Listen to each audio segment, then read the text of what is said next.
Bah oui, donc moi je peux vous présenter brièvement que c'est un troisième webinaire joint entre l'Institut de recherche, Institut fédératif d'études et de recherche interdisciplinaire santé-société basé à Toulouse. Et je te laisse le dire, Joanne. À l'Institut Santé et Société, voilà, qui est à Montréal, à l'UQAM. Donc, je vais laisser Joanne prendre la parole pour te présenter. Voilà. D'accord. Stéphanie et moi, on s'est connus alors qu'elle était étudiante, je crois. Stéphanie est membre du Symbiose, qui est un centre de recherche aussi à l'UQAM sur la santé, la société et l'environnement. Et Stéphanie est maintenant professeure à l'Université McMaster en Ontario à la School of Labor Studies. Et elle s'intéresse particulièrement et depuis longtemps aux conditions de travail et aux problèmes de santé et à l'accès à l'indemnisation des travailleurs et des travailleuses immigrants et racisés. Elle a notamment dirigé la publication Sick and Tired, Health and Safety Inequalities, qui a été publiée il y a tout juste 1 an et demi. Et elle va donc nous parler du grand thème des questions de genre, d'intersectionnalité et notamment des défis méthodologiques et probablement humains dans ces contextes-là. En tout cas, dans le contexte actuellement, ce sont des enjeux particulièrement criants. Alors, Stéphanie, la parole est à toi. Merci beaucoup, Joanne.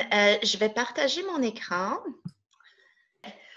Alors, merci beaucoup. Merci beaucoup, Joanne, pour l'introduction et pour l'invitation aussi de présenter aujourd'hui sur l'intersectionnalité en recherche. Alors, ce que je pensais faire aujourd'hui, c'est vous présenter certaines réflexions tirées de mes recherches sur les barrières linguistiques et la santé et sécurité au travail. Et j'espère que ces réflexions pourront mettre en relief l'importance d'une approche intersectionnelle en recherche et aussi vous donner quelques idées sur comment on peut incorporer cette perspective de manière pratique à différents stades de la recherche. Alors, un certain nombre de chercheurs, et je soupçonne que c'est le cas pour tout le monde ici aujourd'hui, tiennent compte du genre dans leur recherche et le font probablement de façon systématique. Toutefois, une approche intersectionnelle nous exige de regarder au-delà du genre et de considérer d'autres dimensions d'identité qui peuvent être tout aussi pertinentes et je dirais parfois davantage pertinentes pour notre sujet de recherche.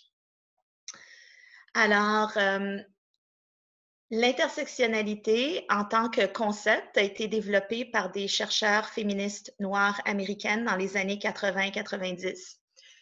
Et à la base, le concept décrivait l'oppression bien particulière que subissaient les femmes noires. Une définition de l'intersectionnalité que j'apprécie particulièrement provient des travaux de Olena Henkiewski, qui est professeure en politique publique à l'université Simon Fraser en Colombie-Britannique. Et selon Henkiewski, l'intersectionnalité va au-delà des catégories d'analyse singulières ou habituellement favorisées, encourageant plutôt l'étude des interactions simultanées entre différentes dimensions d'identité sociale. Donc, ça, c'est ma traduction de la définition de Henkiewski. Alors, un des arguments principaux de l'intersectionnalité est qu'on se doit de remettre en question une approche qui favorise une position sociale en particulier, telle que le genre. Souvent, les études qui tiennent compte du genre vont présumer l'hétérosexualité, vont présumer la classe moyenne, la pleine capacité physique ou, je ne sais pas comment la traduction en français, mais whiteness, la blancheur. Alors que pourtant, les différences entre les femmes sont souvent aussi importantes que les différences entre les hommes et les femmes. Donc, quand on met l'emphase sur le genre uniquement, on risque d'obscurcir l'impact simultané de d'autres positions sociales. Il est important de mentionner que pour certains, le genre n'est pas la façon principale par laquelle ils vont cadrer leurs expériences. Donc, par exemple, les personnes qui font partie des Premières Nations, pour ces personnes, leur influence, leur expérience, pardon, est influencée de façon importante par des facteurs tels que le colonialisme, le racisme et la pauvreté.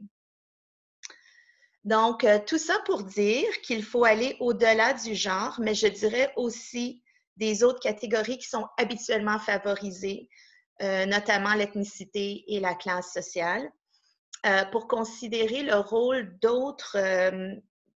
possible d'autres dimensions sociales, telles que la religion, la géographie, l'orientation sexuelle ou la langue. Donc, une approche intersectionnelle, qu'est-ce que ça veut dire? Premièrement, ça veut dire d'éviter de présumer, avant même de débuter le projet, la dimension d'identité qui a le plus d'importance pour les participants. Donc, par exemple, si on effectue une étude sur la discrimination en milieu de travail, pour certains, l'orientation sexuelle va être une dimension plus importante que le genre ou l'ethnicité. Ce qu'une approche intersectionnelle ne veut pas dire, ça ne veut pas dire tenir compte de toutes les dimensions sociales en même temps. Évidemment, c'est pas possible de faire ça. Et plutôt, ce que l'approche encourage, c'est de justifier ses choix. Donc, qui est inclus et qui est exclu de nos recherches. Une autre composante d'une approche intersectionnelle, c'est l'importance de relier les expériences individuelles au macro, donc aux structures sociales. Dans le concret, ça veut dire interpréter les résultats dans leur contexte historique, social, économique et politique. Donc, par exemple, il y a plusieurs recherches qui sont effectuées, particulièrement aux États-Unis, sur les travailleurs et les travailleuses immigrants. Et ces recherches ont démontré que ces travailleurs ont souvent des taux surélevés de blessures et de maladies liées au travail. Mais ces recherches sont souvent faites sans considération pour le contexte de ces résultats. Alors, les résultats sont souvent expliqués en termes de déficit individuel. Par exemple, au lieu de discuter des conditions de travail, certains articles vont mettre l'emphase sur les différences culturelles comme étant la source des lésions professionnelles. Donc, il est important, quand on met en relief ces dimensions d'identité, de contextualiser les résultats de nos recherches. Alors, de façon pratique, qu'est-ce que ça veut dire exactement incorporer une approche intersectionnelle dans le processus de recherche? Donc, avec quelques collègues, j'ai récemment publié un article qui s'intitule, en anglais, c'est publié dans la publication Qualitative Health Research. Donc, ça s'intitule « Tool for the Meaningful Consideration of Language Barriers in Qualitative Health Research ». Donc, traduit, c'est un outil pour tenir compte des barrières linguistiques dans la recherche qualitative en santé. C'est un article qui est basé sur plusieurs de nos projets de recherche qu'on a effectués sur les barrières linguistiques et la santé et sécurité au travail et dans lequel on décrit certains défis qu'on a rencontrés et comment on les a relevés. Alors, dans cet article, on propose des façons de penser à la question de la diversité linguistique à toutes les étapes du processus de recherche. Et les pistes de réflexion offertes dans l'article s'appliquent non seulement à la question linguistique, mais aussi à d'autres formes de diversité. Et on a écrit cet article parce que les individus qui font face à des barrières linguistiques sont souvent exclus de la recherche. Et c'est le cas même pour la recherche effectuée dans les secteurs et les emplois où ils sont surreprésentés. Alors, donc, dans cet article, on propose quelques questions pour tenir compte de la diversité dans le processus de recherche. Premièrement, au niveau de la conceptualisation de la recherche, on a déjà vu qu'il est important de justifier ses choix, donc de bien expliquer qui est inclus et de ce fait qui est exclu Et quelles sont les raisons qui motivent nos choix? Il y a parfois, dans certains cas, des raisons conceptuelles ou des raisons méthodologiques valides pour exclure certains groupes, mais on devrait avoir assez d'informations pour pouvoir évaluer ces choix. Au niveau de la conceptualisation, il faut aussi s'assurer que la recherche examine des questions qui sont importantes pour les communautés concernées. On peut faire ça, par exemple, en travaillant avec des membres de la communauté qui ont de l'expérience directe avec le sujet de recherche, non seulement en tant que participants, mais également en tant que partenaires en recherche et aussi en tant que chercheurs. Donc, dans un de mes projets, je travaille avec des membres de la communauté bangladaise à Toronto et ensemble, on a déterminé les questions de recherche. Et ce sont des membres de la communauté qui vont faire la collecte et l'analyse de données. Donc, les personnes qui travaillent sur le projet de recherche n'ont pas d'expérience préalable en recherche. Donc, vous pouvez imaginer les défis auxquels on fait face avec cette approche. Par exemple, au niveau du développement des compétences sur les questions éthiques, les questions pratiques de recherche.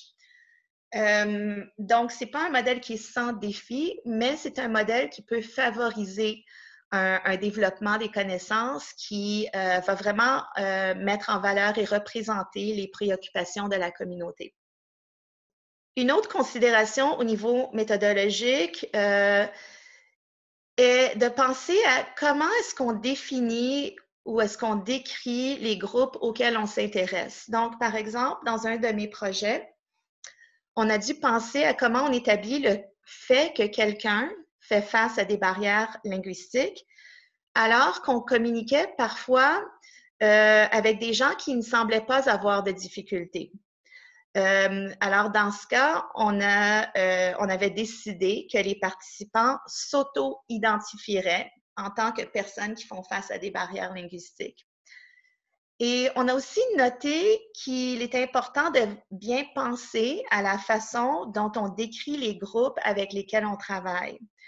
Donc, au début de nos recherches, on utilisait le terme minorité linguistique, mais on a par la suite réalisé que pour certaines personnes, le terme minorité était stigmatisant.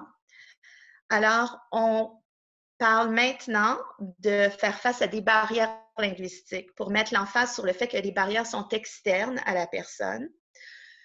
Donc, un exemple pour démontrer qu'il est important de s'assurer que les termes qu'on utilise pour décrire les populations soient appropriés. Au niveau de l'échantillonnage et du recrutement, il faut aussi considérer la question de la diversité et évaluer, par exemple, si le bassin d'échantillonnage, ou la stratégie de recrutement pose des problèmes d'équité. Donc, par exemple, est-ce qu'on recrute par l'entremise d'affiches qui sont en français seulement? Il est aussi important quand on pense à l'échantillonnage, au recrutement, de bien considérer les obstacles socio-économiques au recrutement, comme par exemple la garde des enfants ou le transport, pour s'assurer qu'on n'exclut pas certaines personnes par inadvertance.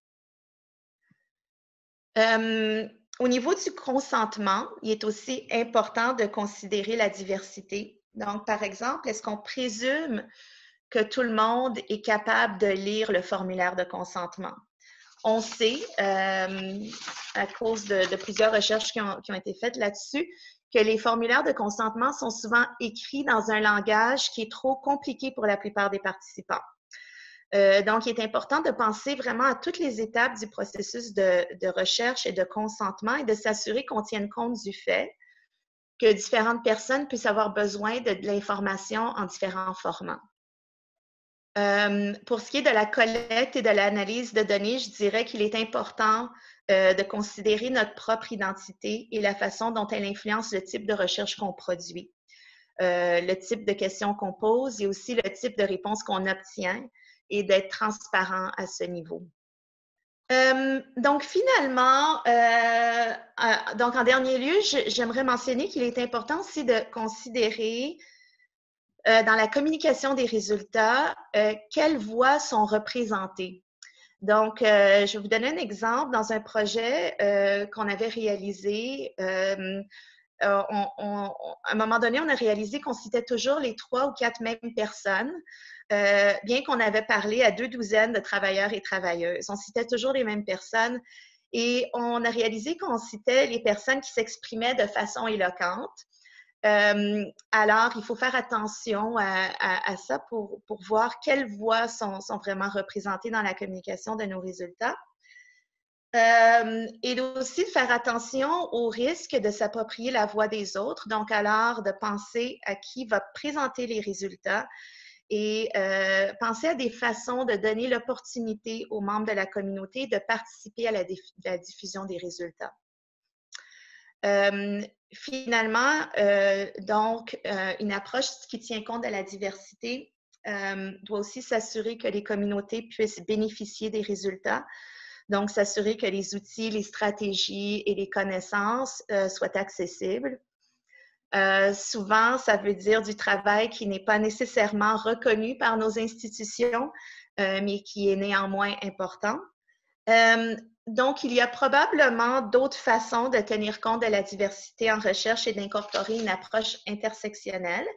Mais je vais conclure là-dessus pour qu'on puisse avoir l'opportunité de discuter de tout ça. J'ai mis quelques références ici si vous êtes intéressés à en savoir plus. Alors, merci. Merci beaucoup, Stéphanie. Je profite pour t'en remercier, Stéphanie, vraiment pour cette présentation très complète.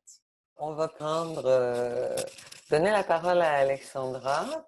Oui, bonjour, vous m'entendez? Bonjour, oui, tout à fait. Ah, super. Donc, je vous remercie beaucoup de m'avoir permis de parler malgré tout. Je voulais vous parler, moi, d'intersectionnalité. Et donc, je m'interroge tout particulièrement aux enjeux théoriques et méthodologiques de l'intersectionnalité. Alors, donc, sur l'intersectionnalité, donc, comme on en a déjà parlé auparavant, je vous donne directement ma définition. Et ma définition de l'intersectionnalité, c'est que c'est une situation multi-identitaire qui, en fonction de la façon dont on est perçu et catégorisé, nous soumet simultanément à plusieurs traitements, c'est-à-dire à des privilèges ou à des discriminations. Donc, je vais revenir plusieurs fois sur cette définition pour l'expliquer. Pour moi, ce qui est important d'emblée, c'est de dire que l'intersectionnalité, elle sert à montrer que la domination est toujours plurielle et elle a tenté de mesurer l'impact des discriminations multiples, donc de genre, de classe, de race, de handicap, d'orientation sexuelle, qui sont susceptibles les uns et les autres de se renforcer. Et alors, dans cette histoire d'intersectionnalité telle que je l'ai présentée, on voit d'emblée qu'il y a des problèmes qui se posent, notamment parce que j'ai dit que c'était une situation multi-identitaire. Donc ça, je pense qu'on peut tous s'accorder sur le fait qu'on a tous différentes appartenances, différentes identités, mais qui, en fonction de la façon dont on est perçu et catégorisé, nous soumet à plusieurs traitements. Donc ici, pour moi, ce qui est compliqué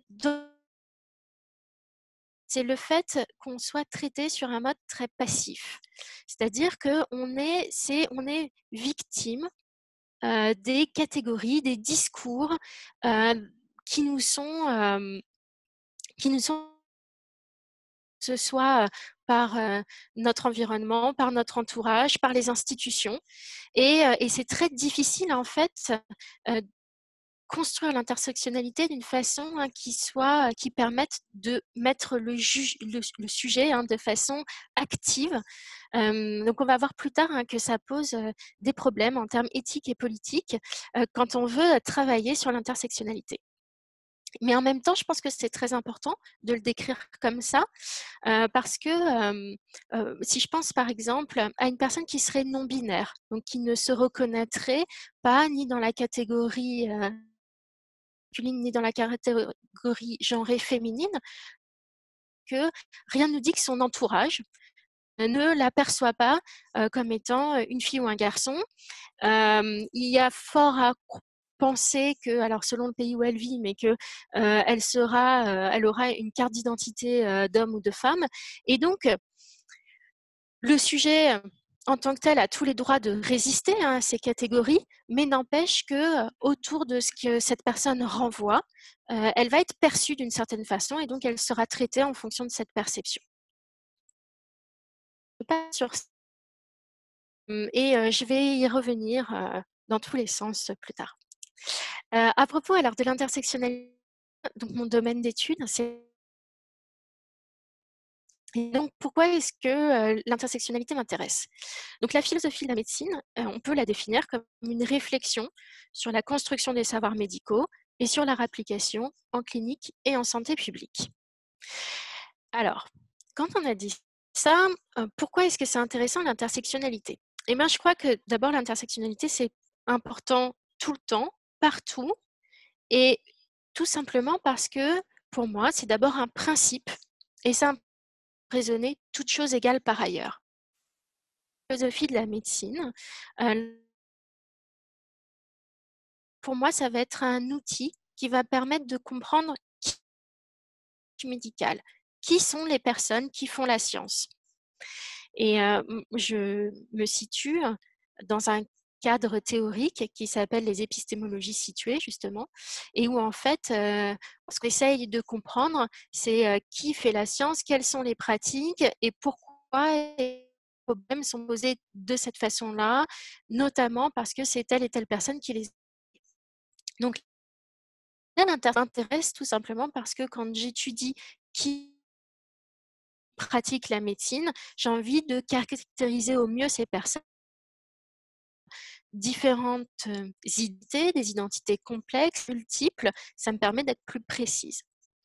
Le deuxième usage que j'en fais d'intersectionnalité, c'est pour comprendre qui bénéficie de la recherche médicale et de ses applications, mais aussi qui est laissé de côté, de porter détriment. Capable en fait de comprendre ces choses-là, il faut là aussi soit aussi fine que possible dans ma compréhension des sujets de la science. Alors cette fois-ci, pas les sujets qui font la science, mais les sujets les traitements, les interventions, etc. Et donc là aussi, ce qui va m'intéresser, c'est de comprendre comment est-ce qu'on peut construire des variables qui vont être les plus précises possibles, mais aussi les plus justes possibles pour permettre de comprendre qui est-ce qui est touché par et qui est-ce qui est laissé de côté.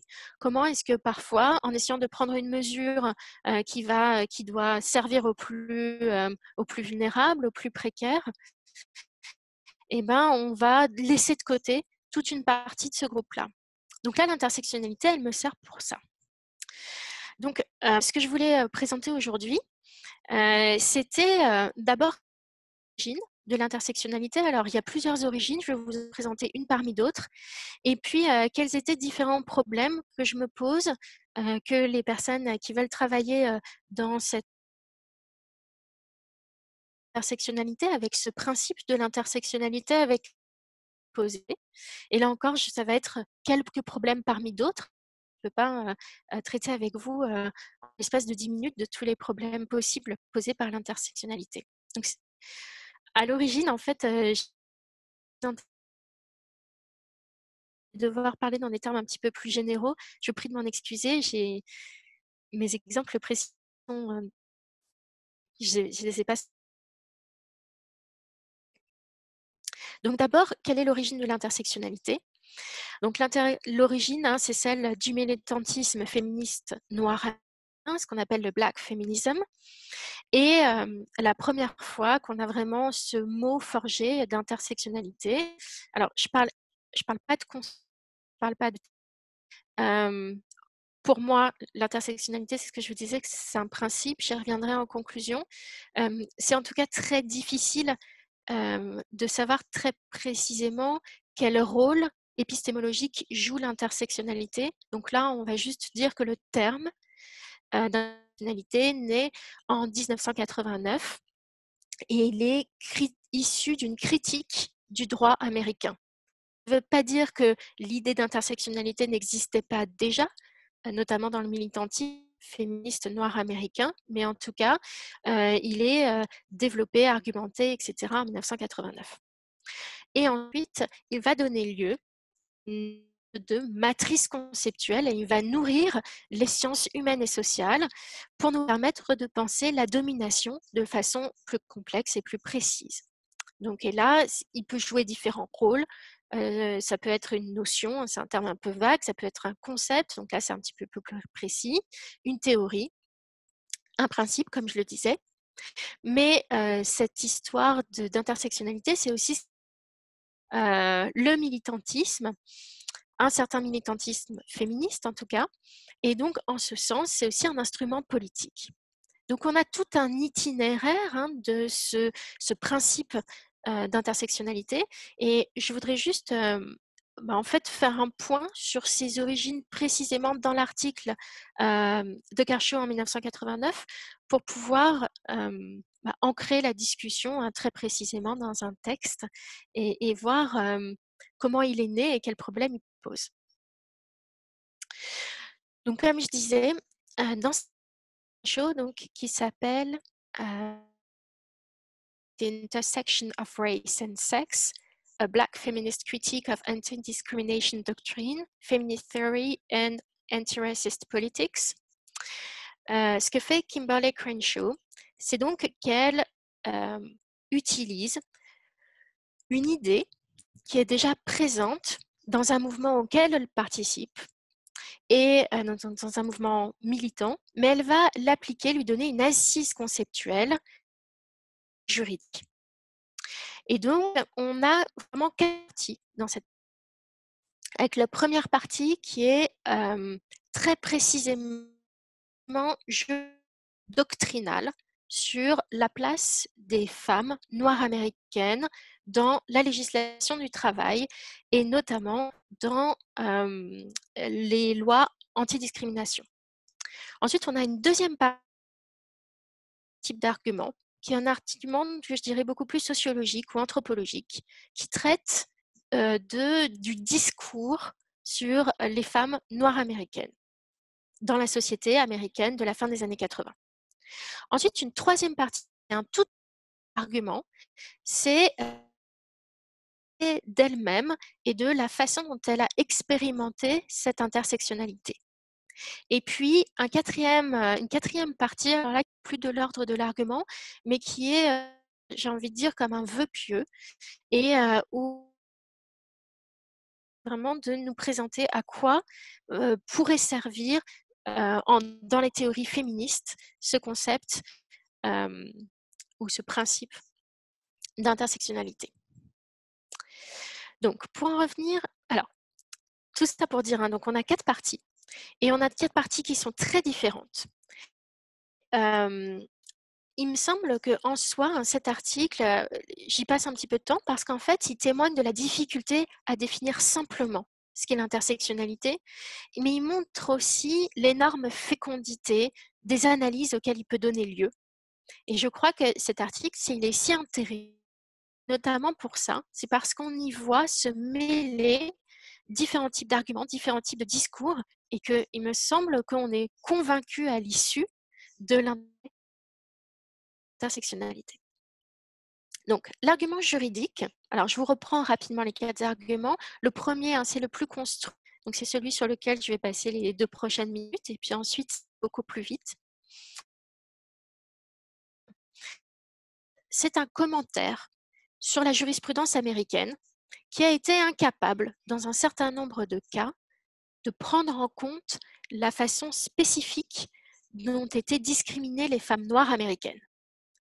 Alors, le premier cas, le plus développé, c'est celui de General Motors. Donc, on a un collectif de femmes noires américaines qui portent plainte pour dénoncer une discrimination à l'embauche et une discrimination en termes de promotion dont elles seraient victimes dans cette grande entreprise. Et elles montrent, donc ce collectif montre que si les femmes blanches qui sont recrutées à General Motors, les femmes noires américaines, elles, sont victimes systématiquement de discrimination. Alors, il y a bien dans le droit du travail américain des lois qui permettent d'inculper les employeurs qui discrimineraient à l'embauche les individus pour des motifs sexistes ou pour des motifs racistes. Mais ici, le problème, c'est que ni les motifs qui sont purement sexistes, ni ceux qui sont purement racistes ne vont tenir la route, parce qu'on a bien des femmes blanches et on a bien des hommes noirs qui sont recrutés et promus à General Motors. Donc la plainte de ces femmes noires américaines est jugée non recevable parce qu'elles ne tombent pas strictement sous l'un ou l'autre de ces motifs, alors même qu'elles font l'expérience d'une discrimination. À l'issue, Kershaw va donner plusieurs exemples qu'elle emprunte au travail et qui dénoncent cette faiblesse du cadre judiciaire américain. Et donc,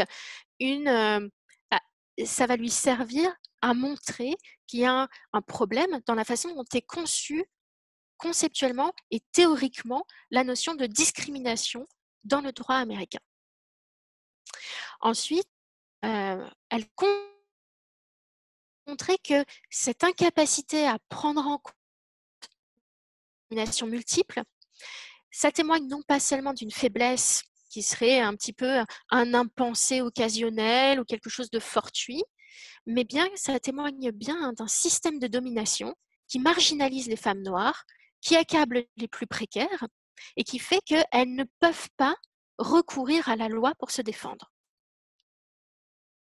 Donc ça, c'est ce premier argument de l'article. Le deuxième argument, c'est un argument plus sociologique, voire anthropologique, dans lequel la femme noire, c'est non seulement un impensé du féminisme, mais même que le féminisme, en fait, c'est un féminisme blanc qui marginalise les femmes noires et qui contribue à leur oppression. Et donc, elle montre, en utilisant des discours sur femmes noires et femmes blanches, les être définies ou décrites par opposition aux qualités des femmes blanches. Et son exemple le plus intéressant, il est encore à la lisière avec le juridique, puisque cette fois-ci, elle va parler de la condition du viol dans le féminisme, et donc, selon Kershaw, dans le féminisme blanc, correspond en fait à la protection de la préjugés des femmes blancs. Donc, c'est la raison pour laquelle le viol serait une thématique du féminisme blanc. Et donc, on protège la chasteté des femmes blanches. On l'a plus souvent, nous dit Kershaw, d'hommes noirs dans l'imaginaire américain. En revanche, il y a un vrai sujet qui persiste sur la promiscuité sexuelle des femmes noires et qui fait que leurs plaintes ne sont pas prises en compte et que les préjugés sur les femmes blanches, être particulièrement chastes, viennent accabler les femmes noires et rendre leurs propres plaintes inaudibles parce qu'elles-mêmes ne seraient pas chastes à l'origine et donc on n'a pas à les protéger. Donc ça, c'est vraiment son deuxième argument. Général, cette fois-ci pas seulement sur le droit, même si il s'appuie encore sur des exemples empruntés au droit, mais plus généralement sur la société et la façon dont on voit les femmes racisées, les femmes noires. Le troisième exemple, alors ça c'est un argument qui est tiré de son expérience personnelle et où elle raconte une expérience qui lui est arrivée. Donc elle fait partie des droits civiques, du mouvement des droits civiques noirs américains. Et puis collègue, l'un des progrès, c'est-à-dire qu'il y a l'un de ses collègues d'études qui vient d'être promis dans un club où d'habitude on n'acceptait pas de noirs. Elle va être refoulée à l'entrée et on va devoir prendre une porte qui est une porte de derrière pour participer à la célébration parce que certes ce club désormais accepte les noirs mais n'accepte pas les femmes. Et donc là en fait elle décrit comment à ce moment-là elle a accepté de prendre parce qu'il lui a semblé important de défendre la cause des Noirs américains civiques, mais en même temps explique qu'elle est elle-même victime de du sexisme ambiant. Et donc, on a vraiment, elle demande son désarroi dans cette histoire. Et donc la quatrième partie, où elle explique que l'intersectionnalité est nécessaire dans le droit, mais plus généralement qu'il doit féconder notre pensée sur le féminisme. L'intersectionnalité est nécessaire pour défendre les personnes les plus vulnérables, les plus précaires. Mais le problème, c'est que il me semble que si on est vraiment convaincu à l'issue de son article de l'intérêt de l'intersectionnalité et même de sa nécessité, on n'est pas vraiment plus avancé pour savoir comment le mettre en œuvre. Et effectivement, l'intersectionnalité, on a tout un tas de problèmes qui se posent. Donc, je voudrais en partager quelques-uns avec vous, aussi vite que possible. Donc, des problèmes, on va dire, généralement méthodologiques, mais qui en fait recouvrent tout un tas d'autres aspects qui sont éthiques, politiques, ontologiques, théoriques. Alors, le problème purement méthodologique, c'est celui de savoir comment, dans l'intersectionnalité, on va pouvoir complexifier des niveaux d'analyse. Le c'est celui de savoir quel lien on peut tisser entre l'intersectionnalité et les théories sociales plus générales. Donc c'est comme ça que je définirai vraiment les problèmes méthodologiques et théoriques autour de l'intersectionnalité, mais comme je l'ai dit, il se pose aussi à différentes dimensions de ces problèmes méthodologiques et théoriques qu'il faut prendre en compte. Donc, dans un premier temps, je vais vous parler, mais alors très rapidement, des problèmes éthiques et politiques parce que j'en ai un tout petit peu parlé au départ. Et c'est tout simplement sur le problème qui se pose tout en tenant au principe d'intersectionnalité. Parce que comme je l'ai dit, en fait, il me semble, mais peut-être que vous avez une autre idée à ce propos, moi, ce qui me semble, c'est que quand on est victime de discrimination, c'est parce qu'on a été perçu ou catégorisé d'une certaine façon. Donc, il y a une vraie passivité du sujet et de la caractérisation qui a lieu à ce moment-là. Et dans le choix des variables qu'on va utiliser, mon problème premier, c'est de savoir si je caractérise les personnes de la façon dont elles ont envie, elles, d'être caractérisées, ou si je les caractérise de la façon dont il me semble qu'elles seraient perçues à un moment donné dans la société. Et je crois que si on veut absolument tenir ce fil de l'intersectionnalité et qu'on veut rendre justice aux personnes et qu'on veut pouvoir contribuer à mieux connaître les mécanismes de discrimination, il va falloir en passer par une caractérisation des personnes telles qu'elles sont perçues.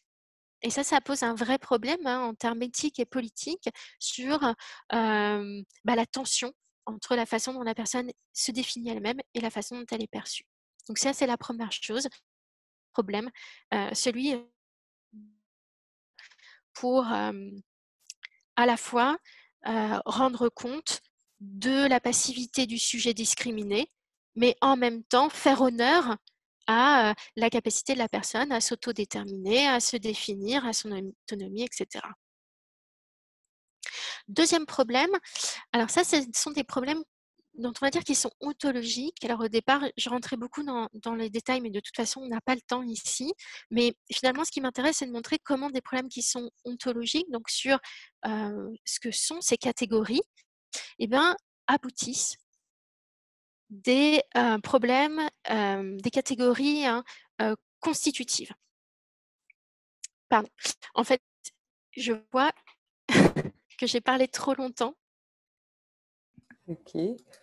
Peut-être une petite phrase de conclusion et on pourra prendre des questions.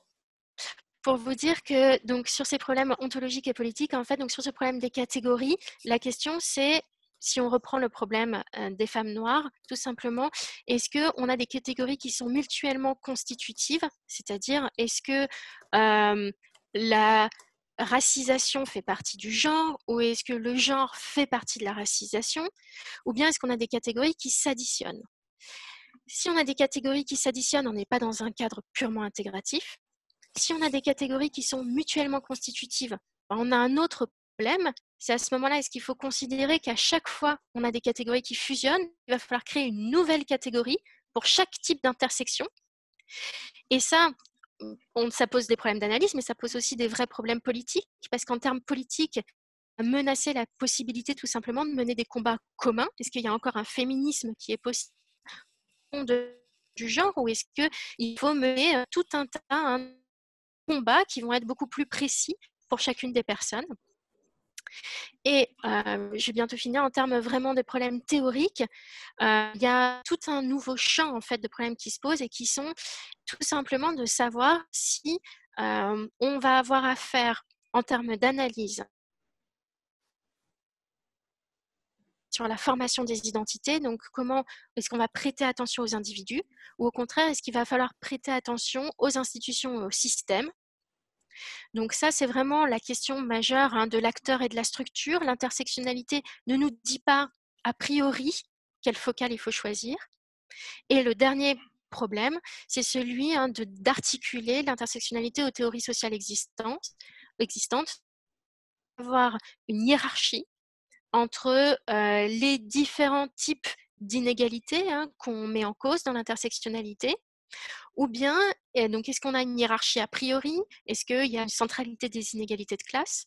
Ou bien, est-ce qu'il faut traiter du sujet des hiérarchies éventuelles comme une question empirique? Et donc, il faudrait considérer, situer l'objet dans un contexte socio-historique. Voilà, j'ai juste une phrase de conclusion pour dire que l'intersectionnalité, c'est vraiment un champ de questionnement.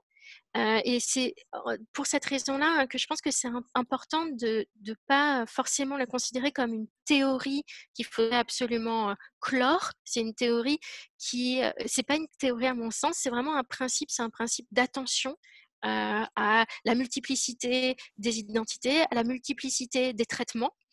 Et en tant que tel, c'est juste une attention finalement aux expériences individuelles et plurielles. Et donc, c'est en ce sens-là que j'aurais tendance à dire que pour moi, c'est plus de l'ordre d'un principe que d'une théorie ou d'un concept qui devrait être défini et clos en soi. Voilà, je vous laisse. OK. Alors, on arrive un petit peu à la fin de notre webinaire. Je veux remercier les deux présentatrices. Stéphanie n'est pas là pour l'entendre, mais particulièrement dans le contexte, bon, dans les deux cas, des difficultés très particulières pour être en notre présence. Je pense que je parle au nom de toute l'équipe. Toute l'équipe aujourd'hui qui est là, il y a Michelle Kelly-Irving qui est co-responsable de l'axe sexe-genre de notre collaboration entre les deux instituts. Et il y a Charlie Marquis qui est le coordonnateur, c'est un bon titre, c'est un titre correct, Charlie? Pour l'IFERIS et Kate Bouchard qui est coordonnatrice pour l'ISS et Karel Lopez qui nous soutient, Michel et moi, dans le développement de cet axe. C'est la fin de notre série des 3 webinaires qui augure un peu le travail que l'on souhaite faire de collaboration dans cet axe. Je ne sais pas ce que je peux vous annoncer ensuite, sinon vous annoncer qu'on a l'intention de vous annoncer des choses et qu'on voudrait poursuivre un peu sur les réflexions qui ont été apportées par nos présentatrices, par les recherches que nous, on a poursuivies aussi dans la documentation scientifique, mais aussi et surtout par les commentaires des personnes qui sont en ligne. Alors, encore une fois, merci. Michel, un mot de la fin? Oui, merci. Merci à tous d'être là, malgré les difficultés de chacun. Et c'était passionnant. Et nous espérons donc que notre collaboration pourra se poursuivre pour développer toutes ces choses soulevées. Donc, je vous souhaite surtout une bonne santé à tous et à se retrouver d'une manière ou d'une autre pour la suite de notre recherche. Merci tout le monde. Merci. Au revoir.